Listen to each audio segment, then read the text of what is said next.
دستاویزات کو اہمیت دینے والا باخبر صحافی بیانیے کی جنگ میں بہت آگے چلا گیا تھا۔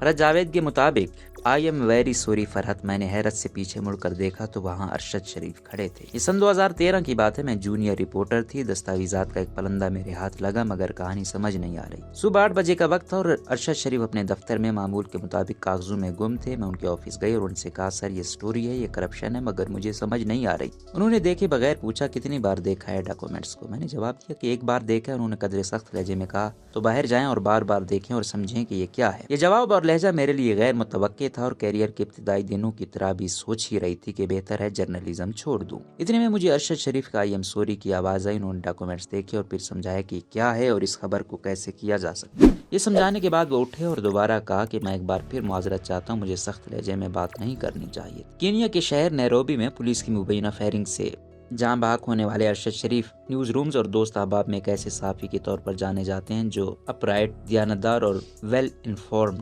ان کے ساتھی خاور اظہر نے بی بی سی سے بات کرتے ہوئے گزشتہ 15 برسوں میں ان کے ساتھ اپنے تجربے کے بارے میں کچھ ان الفاظ میں بتایا۔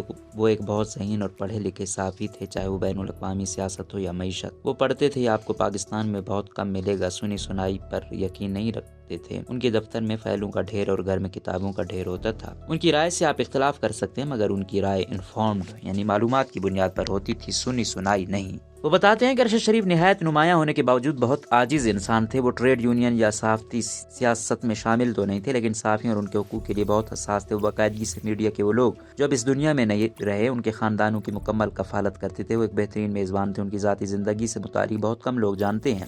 ہم نے ایک عمدہ صحافی دوست اور انسان کھو دیا۔ ارشد شریف بہت سے اداروں میں ادارہ جاتی عہدوں پر تعینات رہے جہاں وہ ایک ایسے باس کے طور پر جانے جاتے تھے جو نئے آنے والوں کو کام کرنے کا موقع دیتے تھے۔ بی بی سی سے بات کرتے ہوئے سینئر صحافی نوشین یوسف نے کہا کہ میں آج جہاں ہوں اس کا کریڈٹ میں اگر ایک شخص کو دینا چاہوں تو وہ ارشد شریف ہی ہیں۔